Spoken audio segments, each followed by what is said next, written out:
Hello everyone, HazzaJC here, and welcome to the second part in my Pick'em series for Masters Santiago, Chile. We had a very successful Swiss stage, there's no hiding that fact. We managed to get every single pick perfect, or as perfect as you can get for the system that we were provided with in the client. My pick for 2-0 was Gentlemates. Of course, Paper X also went through undefeated, but I was most impressed with their performance. Not dropping a single map in the two series that they played, albeit against EDG and a Liquid team which they were kind of lucky to get drawn against with how things ended up going, but I'm very happy on the whole with my results, and why wouldn't I be? Look, we ended up with perfect, which gives us 120 points towards our gun buddy, the Rico Po gun buddy, which you need to finish in the top 20% to achieve. Now, it would still be an absolute pipe dream for me to assume we can move on to the 100%, but what I will say at the very least, with the usual benchmark for 20% sitting at around 180, 200 points from memory. If you followed along with my guide, then you're feeling in the best possible position now, heading into playoffs. Now, before we head in and make our playoff picks, I want to say a quick thank you to everyone who supported my content recently. I've been live for every single day of Masters Santiago so far on both Twitch and YouTube. So, if you've not already subscribed to the channel, which most of my viewers haven't, make sure to do so, hit the bell, and tune in if you need a place to watch the games during playoffs. Without a shred of doubt, this is going to be an incredibly hard playoffs bracket to try and call. Similarly to other Masters events that we've had in recent years, each of the top seeds, Nongshim, All Gamers, FURIA, and BBL being the exception here, were able to pick their opponents as they were drawn in that order out of the hat. So Nongshim went with Mate, AG went with G2, FURIA Paper X, and BBL's coach Key actually said he was going to choose NRG anyway. A bold choice, but for a team that has so much confidence, I don't find it too surprising. Let's start off with the first matchup here, though, and talk about Nongshim versus Mates. Nongshim, as they are one of the 4 teams that is yet to play so far in the competition as a first seed. And why not start with the history of this team? For the most part, it is unchanged from the Sinpresa Gaming roster, which made a run in Ascension back in Pacific 2024. It was really nice to see them ascend, and they had a decent start to last year, but things quickly fell apart, and very soon they found themselves again in Ascension, a tournament which they absolutely sweeped to return to Pacific, and since then they haven't looked back. The one change which they made in Stage 2 last year was bringing in RB from TEC, Titan Esports Club in China, but a player with lots of history in an international environment, used to play for DRX, and now is the in-game leader and smokes player for this team, where maybe if you remember his games in the past, you remember him on smokes, for example. This team, though, and its core identity perfectly encapsulates what I believe to be the best meta read right now, which, of course, is the double duelist. Specifically, the Neon and the Yoru. It's something which we saw Team Liquid lean into a little bit more and find some results from in Swiss, but this team, unlike any other team, I feel, really fits it down to a T, because it's the brand of Valorant that they've been playing for those last 2 years ever since we first saw them ascend. Now, the players that they've got on this roster are also the key to why they've been so good at it. I'll start off with the main one, Dambi. An absolute beast on the Neon, the perfect archetype of that aggressive entry player that you're looking for, and someone with really, really insane movement. I think if you've enjoyed seeing some of Marder's Neon, maybe even Miniboo so far this event, then you're definitely going to be impressed by what you see from Dambi. He is the star on this roster as well. If you compare it to Gentlemates, for example, and Bippo, how he plays the Neon sometimes, getting entries, but albeit making space for Martin to do his thing, it's a little bit different, right? The dynamic isn't exactly the same. They do have a great Yoru player as well, though, Francis, and I think we have to talk about his journey. He was originally the initiator player on this team, but like quite a lot of initiators at this point in time, has had to fit into the mold of a Yoru now that can be a little bit more supportive, and I think he plays that role very well. Just from the stats alone, going -20 20 in the grand final probably makes you feel that on the surface, Francis doesn't have as much to offer as some of the other players on this team. But if you go back and watch some of the other VODs, if you saw any of Nongshim's run through the upper bracket of Pacific, you know why this team is such a force to be reckoned with. And so many times did we see that 1-2 punch between him and Darnby, where if Darnby is not getting the entry pick, Francis is right there following it up, and it just looks so fluid. They have a really aggressive style, they're very direct. My question for this team against Gentlemates specifically then becomes, what does the mid-rounding then start to look like? What happens when you can't just go ahead and hit a site immediately? Because we know that Gentlemates, unlike other teams, have actually been sticking to playing a little bit more of the Cypher, for example, which is such a nice counter to the Neon, especially if you're not able to break those traps efficiently. Mini individually has had a fantastic tournament so far, with Starso by his side. This co-calling that we've seen between the two has been super efficient. The map that stands out to be the most probably for that would be Pearl and the rotations that they've been able to call a lot of the time when they're able to get that mid control. Starso is another player that comes into this event with global experience, which is super important. And the thing that impressed me most about his performance was actually the fact that he was there to lift up everyone else around him. There were some pretty dusky moments for Gentlemates in those two series which we saw them play. Yes, they didn't drop a map. In fact, 9 out of the 10 games we saw in Swiss had not a single map dropped by the winning team of their respective matchup. However, it's the way that they were able to bounce back from a couple of early setbacks, that he wanted to get everyone up on their feet, and that he just constantly brought so much energy, which made me feel a lot more confident about them, where I maybe had some reservations of playing those stage games, which is another factor that we've got to bring in here, and a factor that I think is going to crop up throughout these pick'ems, that in the past, we've seen the teams that get to play the Swiss stage, have a little bit more time in that official environment, actually show up quicker because they're already used to taking to the water, as it were. So for this first game, I can't go against Gentlemates. I've been so dialed into this team up until this point. I think Nongshim is a really valid pick, and honestly, if you want to go with them here, I would probably have them beating whoever comes out of this game as well and making it to an upper bracket final, but I'm going to stick with my gut. I'm going to stick with Gentlemates for the first game. Second matchup here is All Gamers versus G2, China's #1 seed with the second pick in the draw, opted to go for the Americas roster, which won every single stage in their own region last year, but really struggled internationally, and I can see some of the same problems coming up here as well. It was a rocky road through the Swiss stage, losing the opening game to Paper X, and then slowly making their way through in what was a cagey game against T1 at the very end. But they're here, and AG have decided to call it what it is, right? Not the best G2 at this point in time. However, we've got to talk about them a little bit first. A shock for a lot of people. Maybe they didn't even know who AG was because they had a very difficult time regionally last year. They didn't make any global events. This is their first. China hasn't had a great time so far in 2026. XLG and EDG both got grouped in the Swiss stages, and neither of them were even able to put up a series. They both went out 0-2. So I think that says a lot to me about the current state of this team, and despite the fact they were able to thrive, are we really bumping them up to be a potential contender here, or even, you know, just win a couple of games? I don't think so. I will talk about the roster a little bit though, and there are some highlights here, players to watch for those big moments. Shrimp is the one player who was kept from last year's campaign, who is kind of the star of this team, an initiator player who can flex onto a couple of different agents, but still put up some pretty decent numbers.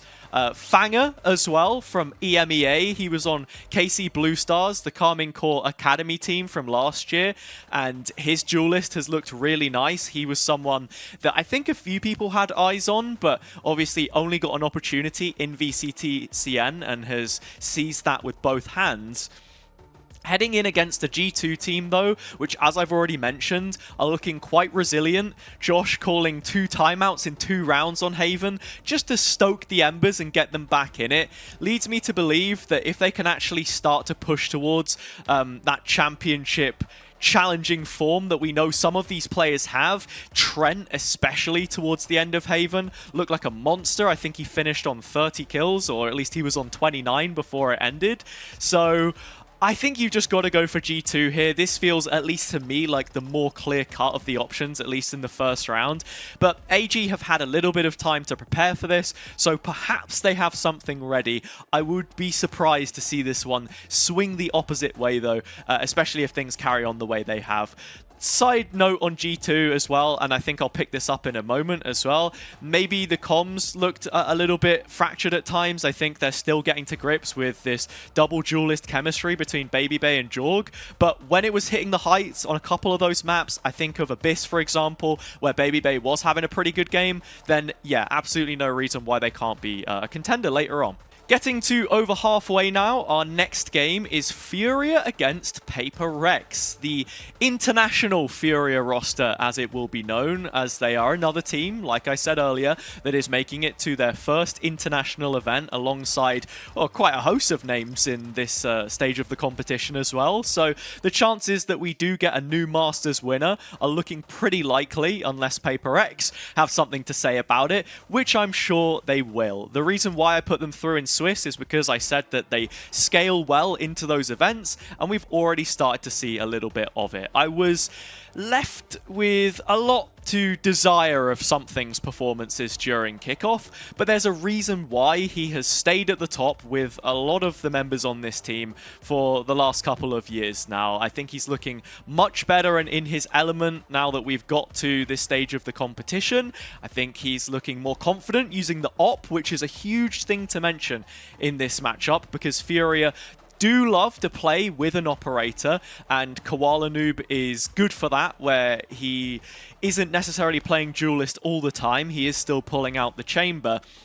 And I think that head-to-head is something that we've got to think about, because Koala Noob came into this team with not the best reputation necessarily coming out of EMEA and his time on Na'Vi. And one thing that stood out to me from that was the fact that despite he's a really good operator player, when it comes to those direct head-to-heads with other proficient oppers, I feel like sometimes he does start to lag behind a little bit. We saw it when he was playing against Kayak, for example, last year, I think. So while I don't think it comes down to just one head-to-head in particular, it can definitely have a big part to play in how this game ends up going.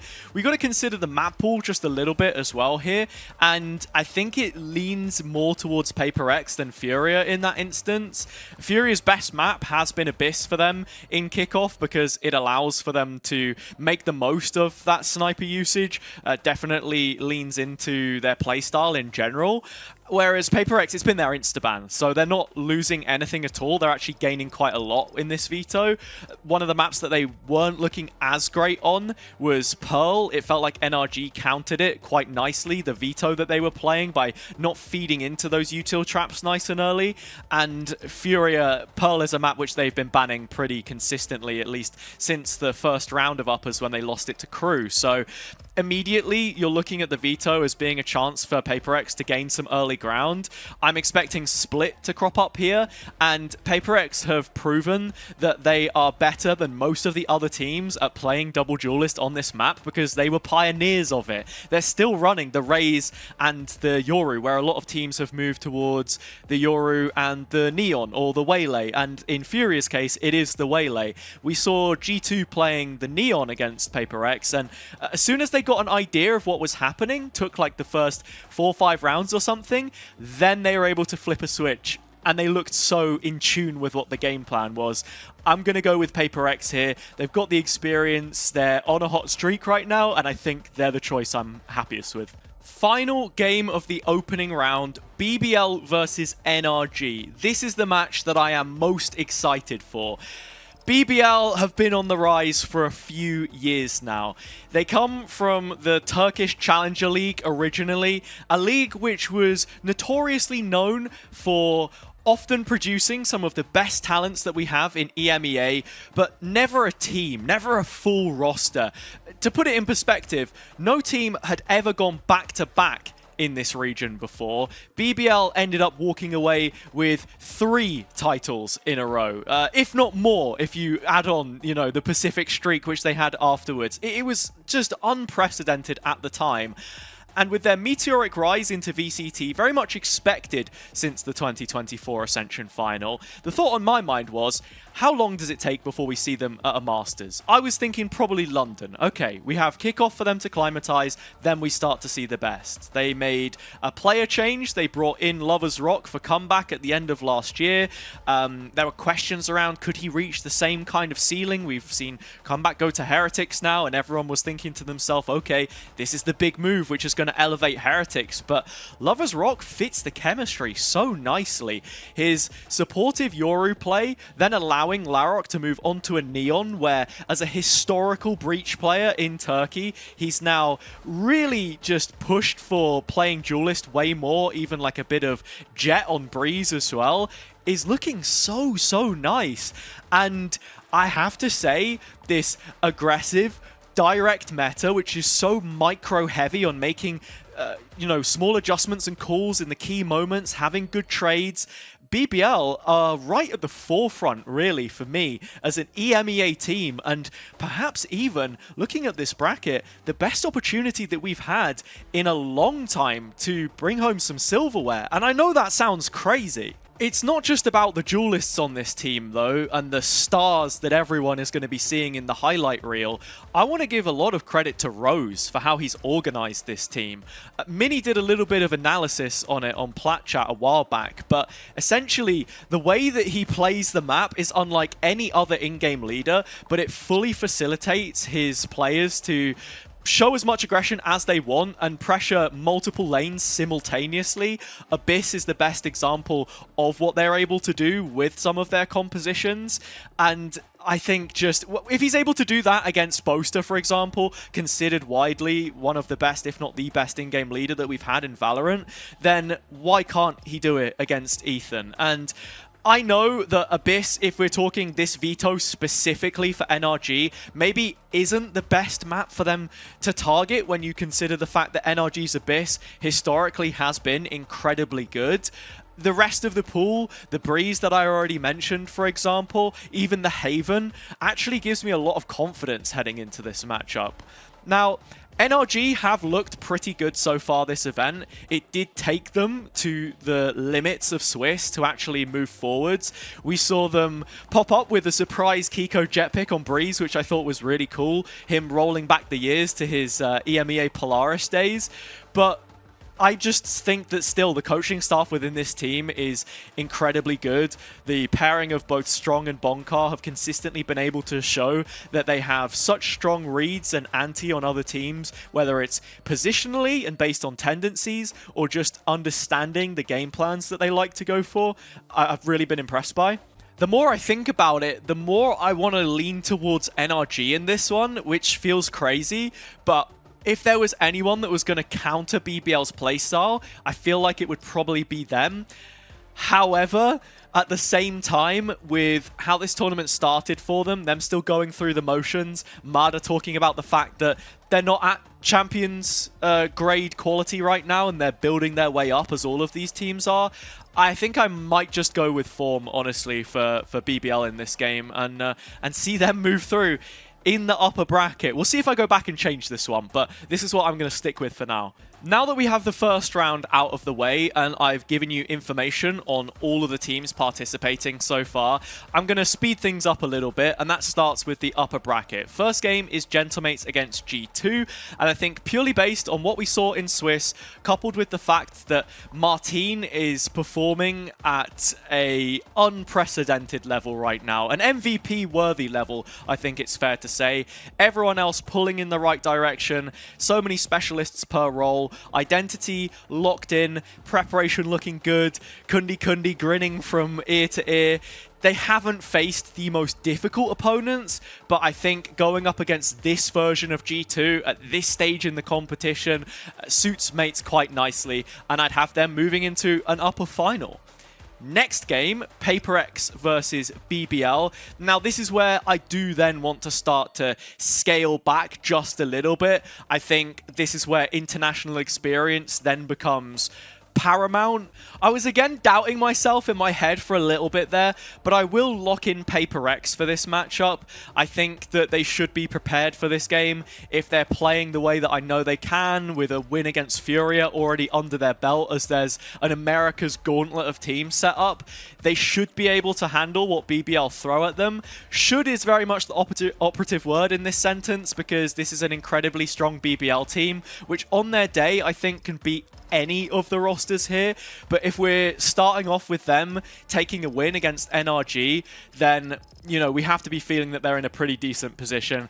I think PaperX are the solid candidate, as mates probably would be, here to make an upper final. Nongshim All Gamers, genuinely whoever ends up in the lowers here, whether it was mates or Nongshim, I think they're getting past All Gamers. I don't want to say that their run was fluky, because that feels disrespectful. There are good players on this team, don't get me wrong, but both of these rosters that they could potentially be facing against play a really great version of this meta. Yes, it is primarily focused on shooting, you're not looking so much at the macro, and that is where All Gamers really do then start to fall behind, especially against an in-game leader like Valen, or, you know, even RB in this situation.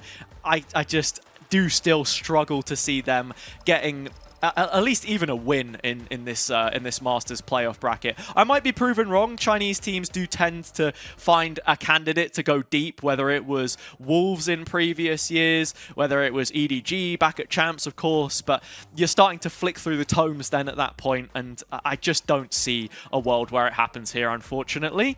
FURIA NRG, this is a new matchup for the year. Neither team faced each other in Americas because they were opposite sides of the bracket. FURIA went straight through the uppers. NRG had to play C9 and 100 Thieves a couple of times before eventually taking that final spot. So this will definitely be an interesting one. I think it's close for sure, but I have to still lean on NRG having more experience in these games, scaling into the competition. I can't put them out 0-2 with the faith that I sort of saw in them at the start there. The BBL game is a difficult one. There is still absolutely a way that they go ahead and win that instead. And look, make sure to tune into the streams if I do end up changing it, but I think this is the version I stick with. I have them getting past FURIA here as well. That's the most likely outcome in my head, at least right now. The upper final is a banger. We've got Gentlemates against PaperX to see who it is that moves to the last best of 5, of course, and who it is that has to drop into the lower final. As much as I've loved the mates run up until this point, there's only so ambitious that you really want to try and get about them. And look, I've got to say, PaperX are starting to show the side of them which we know can go on and actually challenge for trophies, win trophies. I feel like a bit of a broken record here, but there's only so much that you can say, and history's on their side in this situation. History's on their side. We've seen PaperX go through the upper bracket to a grand final, not just once in Masters Copenhagen, not just twice in Champions 2023, not just 3 times in Toronto the previous year, but I think we're going to see it 4 times here as well. It's just their bread and butter, right? They go into the playoff stage, they look better than they were, and if that's a step up from their Swiss 2-0 run, then sure, I'm going to lock them in. But mates fans, don't be disheartened. I think there's still a world where we get some more from you. We're really starting to get through this bracket now, and I feel even less confident with every decision that I make. But we've got BBL Nongshim in the lower bracket, which is what we're going to start off with, and I just carry that notion forwards. BBL here for me. Nongshim are a fantastic team, like I said. There's a world where they win this first game and they beat G2 in the next game. I feel like genuinely, the way that the bracket is stacked, maybe even like 4 of my top 5 teams are all in the same little clusters, like BBL, NRG, Nongshim, mates, and then PaperX just kind of hanging outside. So yeah, it's really hard to just pit them against one another, but that's the difficult decision that we have to make.